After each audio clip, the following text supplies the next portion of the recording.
number 143, owned and driven by Chris Rothwell, right up there. As you can see on the Muir Hill, the driver is well above the gearbox and back-end transmission. And the same thing would happen.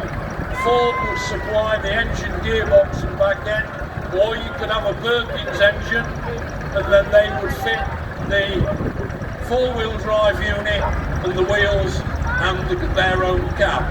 You'll notice the sliding door of the cab. Sometimes described as Muir Hill, Muir Hill, or even Muir Hill. Thank you, Chris.